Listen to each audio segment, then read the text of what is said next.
la representante especial del secretario general para la niñez y los conflictos armados, Virginia Gamba, dijo: "Nunca debemos olvidar que detrás de cada violación verificada está la vida de un niño, con su propia historia individual". 18.890 niños se vieron afectados el año pasado y, sin embargo, sus historias no se cuentan. Dirigiéndose al Consejo de Seguridad hoy, 05 de julio, Gamba señaló que, en 2017, cuando asumió el cargo, el informe anual del secretario general sobre los niños y los conflictos armados cubrió 20 situaciones en 4 regiones geográficas y documentó 21,000 violaciones.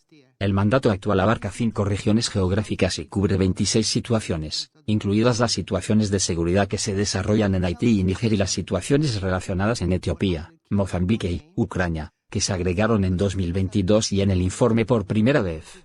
En 2022, hubo 27.800 violaciones verificadas contra 18.890 niños, incluidos 8.630 niños asesinados o mutilados, 7.622 niños reclutados y utilizados y 3.985 niños secuestrados.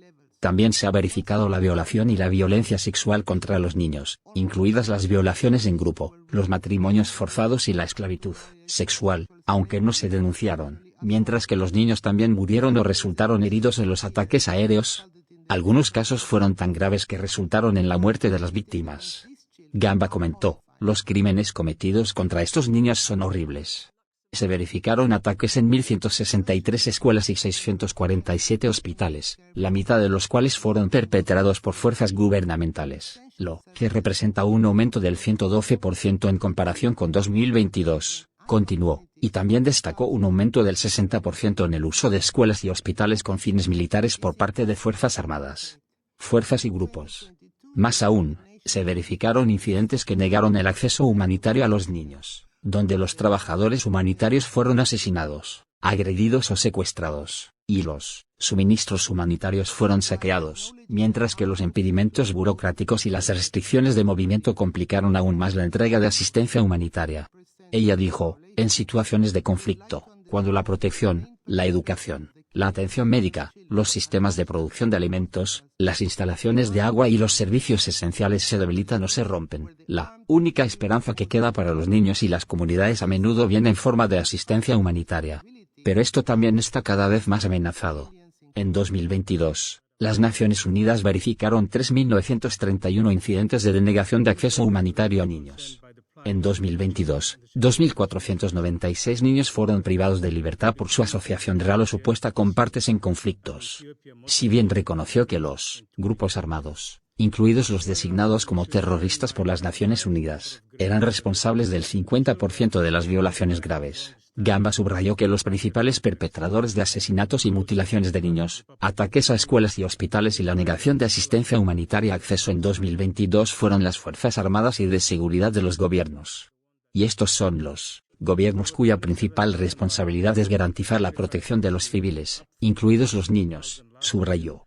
Destacando algunos logros positivos, informó que, en Yemen, las Naciones Unidas firmaron un plan de acción con los hutíes para poner fin y prevenir la violencia.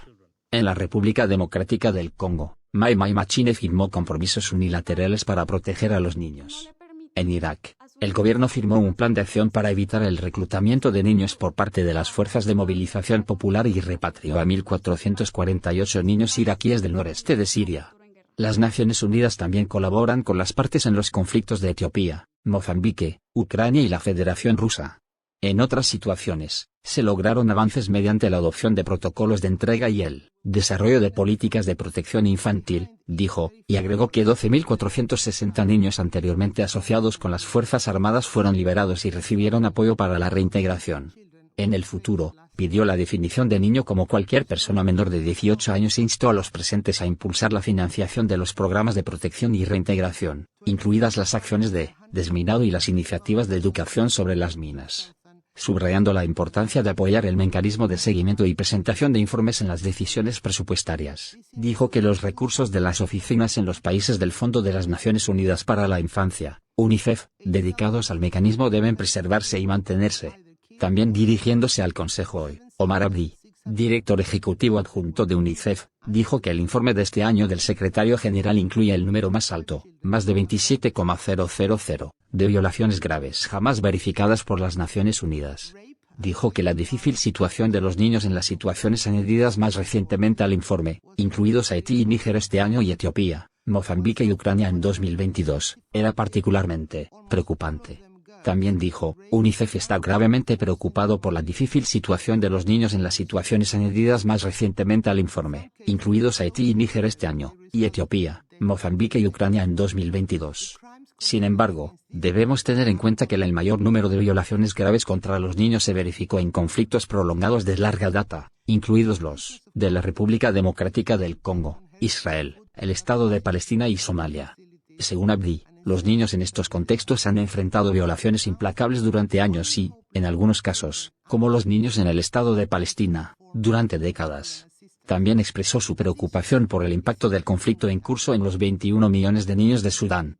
Más de 1 millón de niños han sido desplazados ahora por los combates, y las Naciones Unidas han recibido informes fidedignos, bajo verificación, de que cientos de niños han resultado muertos o heridos.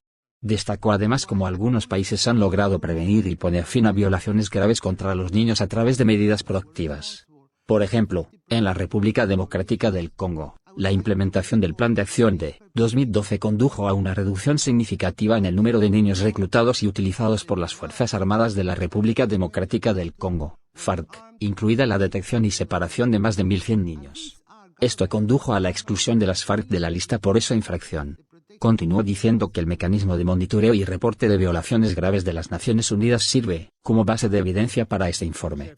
Estos datos ayudan a UNICEF a orientar las acciones de prevención y las respuestas a incidentes trágicos como el que mató a 27 niños e hirió a otros 53 el mes pasado en el sur de Somalia después de que explotara una munición en un campo de juego, dijo. Con más de 27.000 violaciones verificadas este año, frente a las 24.000 del año pasado, los compromisos existentes claramente no son suficientes. UNICEF pide a las partes que tomen medidas significativas e inequívocas para los niños.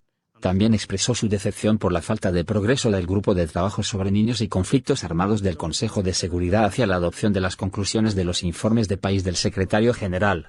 Señaló que los grupos armados no estatales fueron responsables de más del 50% de las violaciones graves el año pasado, e instó a los estados a permitir y apoyar el compromiso de las Naciones Unidas con los grupos armados, incluidos los grupos armados que pueden ser designados como terroristas. Compartiendo con el Consejo sus recomendaciones sobre el involucramiento de la niñez en los procesos de construcción de paz, Violeta, representante infantil de la sociedad civil, expresó: un país que no permite que sus niños, niñas, adolescentes y jóvenes trabajen en la construcción de la paz es un país condenado a